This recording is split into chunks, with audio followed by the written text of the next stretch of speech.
Aujourd'hui, j'ai envie de t'emmener dans un sujet qui intrigue, qui questionne et parfois même qui dérange. Les fantasmes. On en parle beaucoup, mais souvent de manière caricaturale, ou alors très superficielle. Comme si les fantasmes c'était juste des scénarios sexuels un peu osés, des envies cachées ou des choses qu'on n'oserait jamais faire dans la réalité. Mais en réalité, les fantasmes c'est beaucoup plus vaste que ça. C'est beaucoup plus profond. Et surtout, c'est beaucoup plus humain que ce qu'on imagine. Parce que oui, avoir des fantasmes, c'est normal. Que tu sois en couple ou non, que tu sois dans une relation exclusive, non exclusive, polyamoureuse, que tu sois à l'aise avec ta sexualité ou en questionnement, les fantasmes font partie du fonctionnement humain. Et pourtant, il y a encore énormément de honte autour de ça. Beaucoup de personnes se demandent, est-ce que c'est normal que j'imagine ça ? Est-ce que ça veut dire quelque chose sur moi ? Est-ce que ça veut dire que je suis insatisfait, insatisfaite ? Est-ce que ça veut dire que j'ai un problème ? Et parfois même, est-ce que ça veut dire que je devrais passer à l'acte ? Et c'est là qu'il y a souvent de la confusion, parce qu'on mélange plusieurs choses. Imaginer, ressentir, désirer, agir, alors que ce sont 4 niveaux très différents. Dans cet épisode, j'ai envie qu'on prenne le temps de comprendre pourquoi les fantasmes existent, à quoi ils servent réellement, ce qu'ils disent ou ne disent pas de nous, et pourquoi ils sont souvent mal compris. Pas pour analyser ton histoire personnelle, pas pour te dire ce que tu dois faire, mais pour t'apporter une compréhension plus large, plus apaisée et plus nuancée. Et comme toujours ici, on va parler sans jugement, sans normes rigides, sans chercher à mettre les gens dans des cases. Parce que la sexualité humaine, elle est diverse et elle mérite d'être comprise, plutôt que contrôlée ou censurée. Et je vais aussi te partager au fil de l'épisode quelques situations que j'observe en accompagnement. Des histoires fictives, mais inspirées de ce que vivent beaucoup de personnes. Parce que souvent, entendre des exemples concrets, ça permet de se sentir moins seul. Et je te rappelle aussi, chaque histoire est unique. Si certains sujets résonnent pour toi, ça ne remplace pas un accompagnement. Le travail en consultation permet d'aller beaucoup plus loin, de manière adaptée à ton vécu, à ton histoire, à ton rythme. Alors, si tu es prêt, prête à regarder ça avec un peu plus de curiosité, un peu moins de jugement, on va commencer par une première chose essentielle. Comprendre ce qu'est réellement un fantasme. Parce que souvent, on croit savoir, mais en réalité, on passe à côté de l'essentiel. Qu'est-ce qu'un fantasme, vraiment ? Avant de comprendre pourquoi les fantasmes existent, il y a quelque chose d'essentiel à poser. Un fantasme, ce n'est pas forcément un désir de passer à l'acte. Et ça change énormément de choses. Un fantasme, c'est avant tout une construction mentale, une mise en scène intérieure, un espace imaginaire. C'est quelque chose qui se passe dans ta tête et pas forcément dans ta réalité. Et cet espace-là, il est libre. Il n'est pas soumis aux contraintes du réel, il n'est pas limité par ce qui est possible, acceptable ou faisable. Dans un fantasme, tu peux être quelqu'un d'autre, tu peux vivre autre chose, tu peux explorer des dynamiques que tu ne souhaiterais pas du tout vivre dans la réalité. Et ça, c'est souvent difficile à comprendre, parce qu'on a appris à faire un lien direct entre « j'imagine quelque chose, donc j'en ai envie dans la vraie vie », alors que ce lien n'est pas automatique.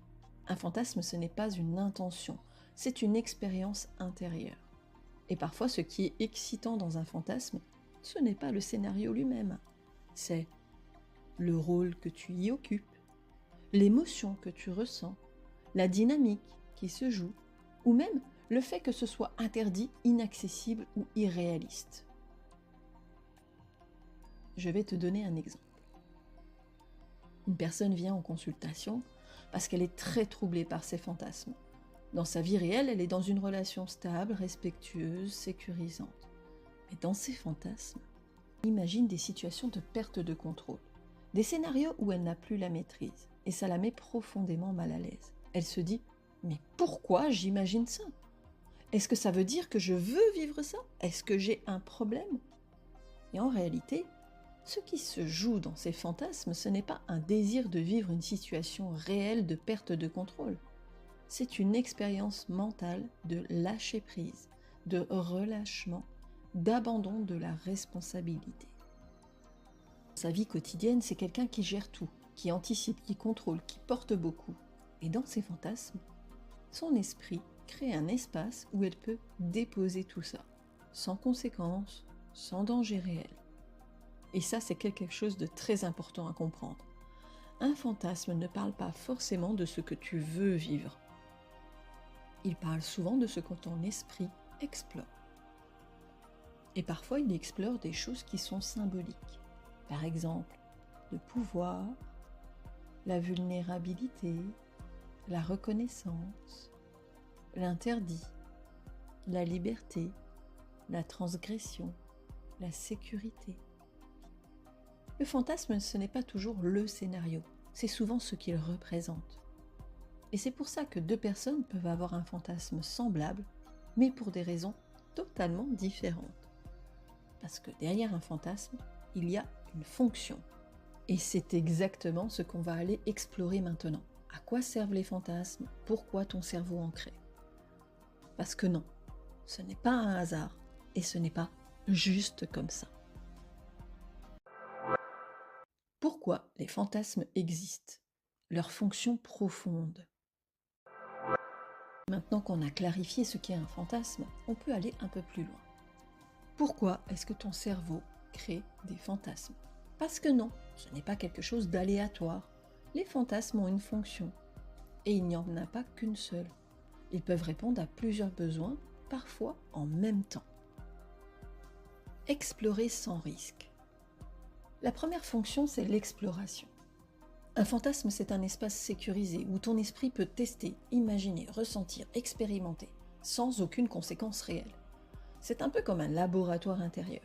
Tu peux explorer des situations, des rôles, des dynamiques, sans avoir à les vivre dans la réalité. Et ça, c'est précieux. Parce que dans la vraie vie, il y a des limites, des contraintes, des enjeux, des conséquences. Dans le fantasme, tout ça disparaît. Et ton cerveau adore ça. Parce que ça lui permet d'élargir le champ des possibles, de sortir du cadre, de jouer avec les normes, sans danger. Réguler des états intérieurs. Deuxième fonction beaucoup moins connue, la régulation.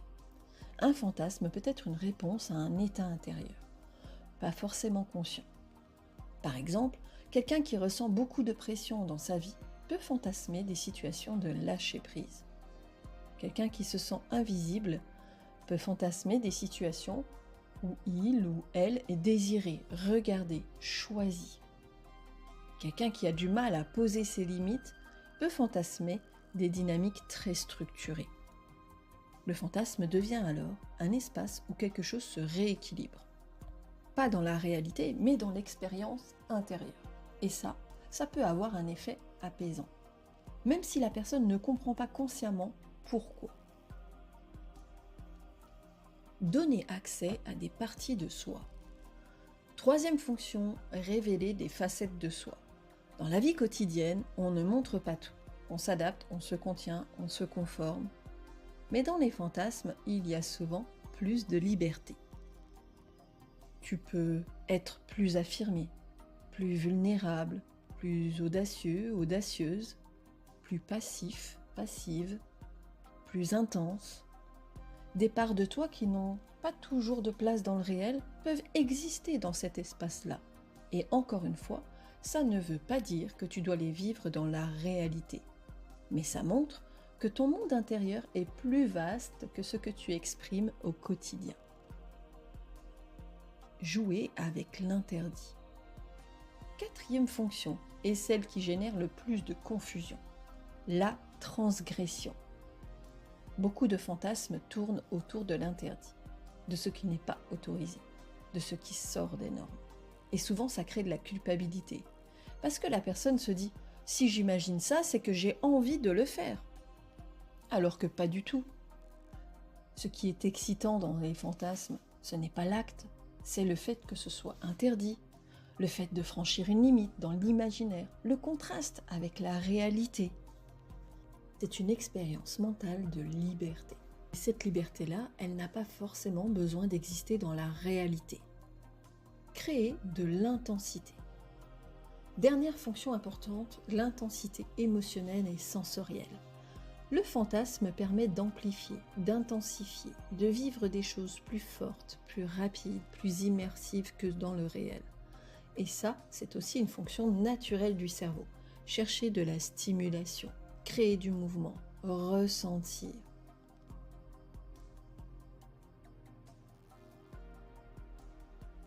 Tu vois, les fantasmes ne sont pas juste des images sexuelles. Ce sont des outils d'exploration, des espaces de régulation, des révélateurs, des terrains de jeu psychiques et surtout, ils ne sont pas là pour te piéger. Ils sont là parce que ton cerveau fonctionne comme ça. Je pense à une autre personne qui venait en consultation en me disant « Je ne comprends pas, j'ai des fantasmes très différents de ce que je vis et ça me perturbe. » Dans sa vie réelle, elle recherchait beaucoup de douceur, de sécurité, de lenteur. Mais dans ses fantasmes, c'était très intense, très rapide, très direct. Et elle se disait « Il y a un problème, je suis incohérente. » En réalité, il n'y avait aucune incohérence. Son fantasme venait de créer de l'intensité, du contraste, du mouvement, là où sa réalité était plus stable. Et les deux pouvaient coexister, sans que l'un invalide l'autre. C'est ça aussi, comprendre les fantasmes. Arrêter de chercher une logique linéaire et accepter que plusieurs choses puissent exister en même temps. Et ça nous amène à quelque chose d'essentiel. Ce que les fantasmes disent ou ne disent pas de toi. Parce que c'est souvent là que les plus grandes peurs apparaissent. Ce que tes fantasmes ne veulent pas dire sur toi. Il y a quelque chose que j'observe très souvent. Quand les personnes parlent de leurs fantasmes, il y a presque toujours une inquiétude derrière. Comme si le fantasme révélait une vérité cachée. Comme si c'était une preuve de qui elles sont, une preuve de ce qu'elles veulent vraiment, une preuve qu'il y a quelque chose qui ne va pas. Et ça, c'est une confusion très fréquente. Alors j'ai envie qu'on pose quelque chose de très clair. Tes fantasmes ne sont pas une étiquette. Tes fantasmes ne sont pas une obligation. Tes fantasmes ne sont pas une identité figée. Et surtout, tes fantasmes ne définissent pas ta valeur. Avoir un fantasme, c'est différent de vouloir le réaliser.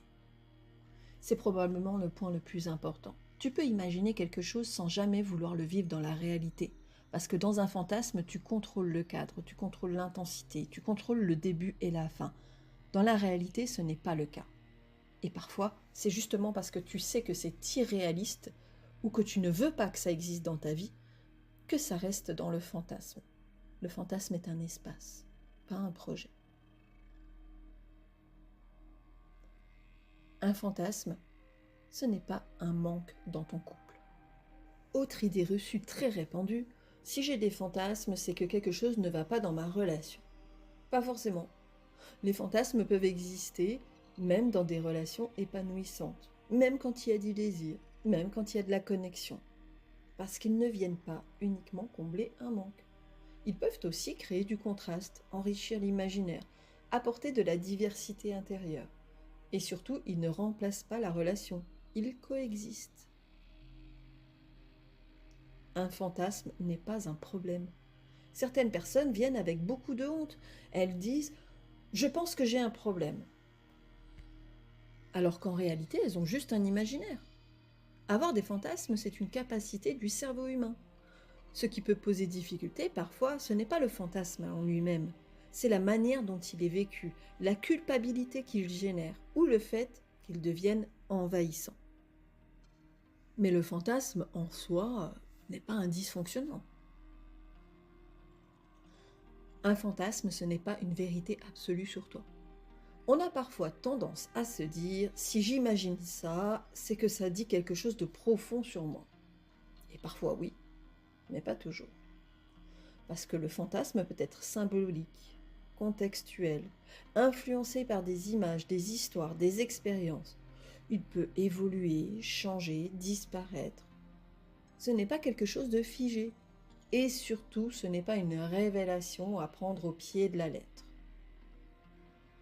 Je pense à une personne qui était persuadée que ses fantasmes remettaient tout en question. Elle était en couple depuis plusieurs années, dans une relation stable et sécurisante. Mais elle avait des fantasmes, où elle s'imaginait avec d'autres personnes. Et ça la mettait en crise. Elle se disait « si j'imagine ça, c'est que je ne suis plus amoureuse. C'est que je devrais partir. C'est que je suis malhonnête. » Et en réalité, ce fantasme ne disait pas « je veux quitter ma relation ». Il disait plutôt « j'explore d'autres possibles. Je vis une forme de liberté intérieure. Je ressens du mouvement. » Et ça ne remettait pas en cause son attachement réel. Ce qui créait la souffrance, ce n'était pas le fantasme, c'était l'interprétation qu'elle en faisait. Et c'est souvent ça qui fait la différence. Le fantasme en lui-même et le sens qu'on lui donne. Quand on commence à voir les fantasmes comme des expériences intérieures, des espaces d'exploration, des mouvements psychiques, la pression redescend.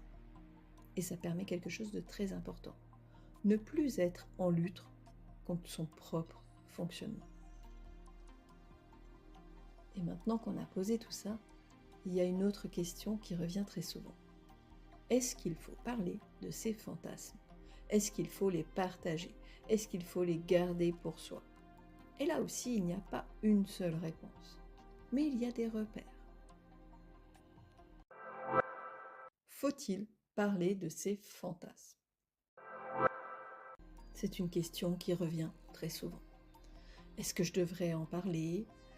Est-ce que c'est sain de partager ces fantasmes ? Ou est-ce que c'est mieux de garder ça pour soi ? Et comme souvent, il n'y a pas une seule bonne réponse.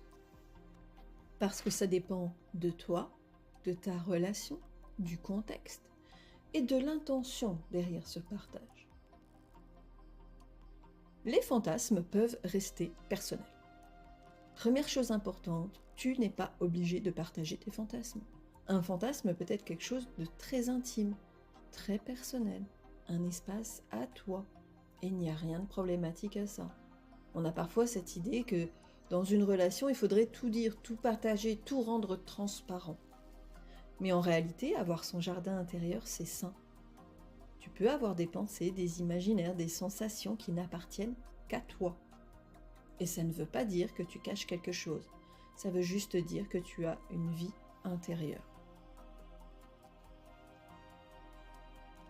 Partager peut créer de la connexion, mais pas toujours. Partager ses fantasmes, ça peut être très beau. Ça peut créer de la complicité, ouvrir des discussions, nourrir l'intimité, permettre de mieux se comprendre, mais ça peut aussi être délicat, parce que la personne en face peut ne pas recevoir ça de la même manière. Elle peut se sentir comparée, se sentir insuffisante, se sentir insécurisée, ou ne pas comprendre. Et ce n'est la faute de personne. C'est juste deux univers qui se rencontrent.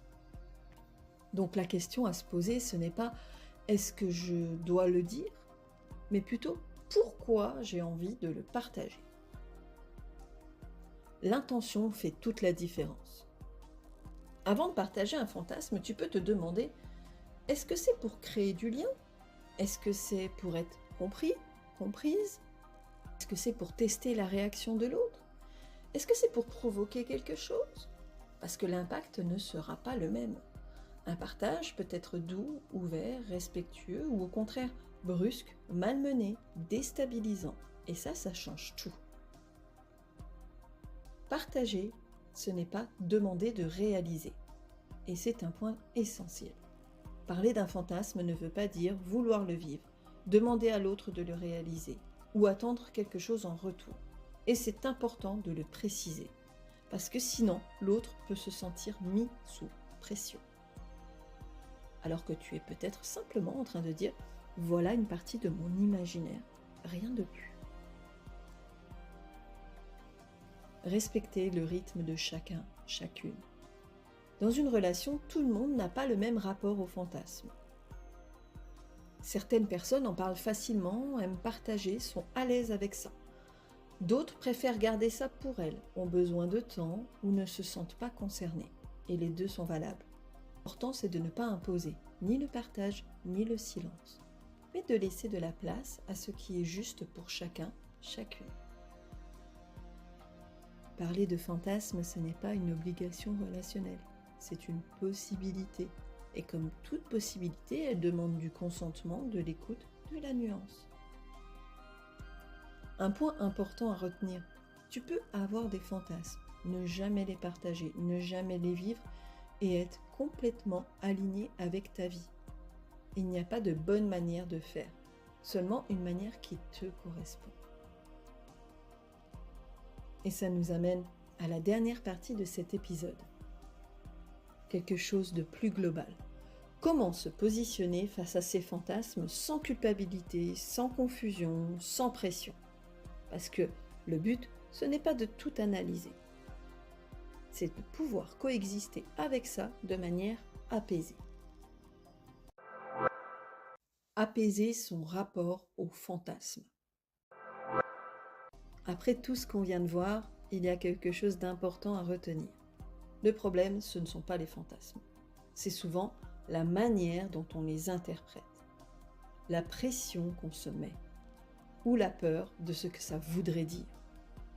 Les fantasmes, ce sont des mouvements naturels de l'esprit. Ils apparaissent, ils évoluent, ils disparaissent parfois. Et ils peuvent coexister avec une vie affective stable, une sexualité épanouissante, une relation engagée ou une période de questionnement. Il n'y a pas d'opposition. Ce que tu vis à l'intérieur n'annule pas ce que tu construis dans ta réalité. Alors que peut-être que l'enjeu, ce n'est pas de comprendre parfaitement chaque fantasme, mais plutôt de changer le regard que tu poses dessus.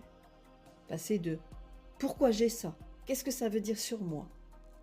à « ok, ça existe en moi et je peux l'accueillir sans me juger. » Sans forcément analyser, sans forcément agir, sans forcément partager. Juste laisser exister. Parce que plus tu luttes contre ton monde intérieur, plus il devient envahissant. Et plus tu lui laisses de la place, plus il s'apaise. Tu n'as pas besoin d'être parfaitement cohérent, cohérente. Tu n'as pas besoin de tout comprendre. Tu n'as pas besoin de correspondre à une norme. Tu peux être complexe, nuancé, mouvant, mouvante. Et c'est ça, être humain. Et si aujourd'hui il y a une chose que tu peux garder de cet épisode, c'est peut-être ça. Ton imaginaire n'est pas ton ennemi. Il fait partie de toi et il peut exister sans que tu aies à le contrôler ou à le juger. Et si certains éléments de cet épisode résonnent pour toi, si ça soulève des questions, des inconforts ou simplement de la curiosité, c'est quelque chose qui peut être exploré, à ton rythme, dans un cadre sécurisant, avec quelqu'un qui t'accompagne sans jugement. Et si tu ressens le besoin d'explorer ta situation personnelle, cela peut aussi se faire en consultation au studio Fleur de Lune en présentiel à Héricourt ou en visio depuis partout dans le monde. Merci d'avoir écouté cet épisode des Murmures de Fleur de Lune et je te dis à très bientôt pour un nouvel épisode d'Alice te parle. Prends soin de toi et de ce qui vit en toi.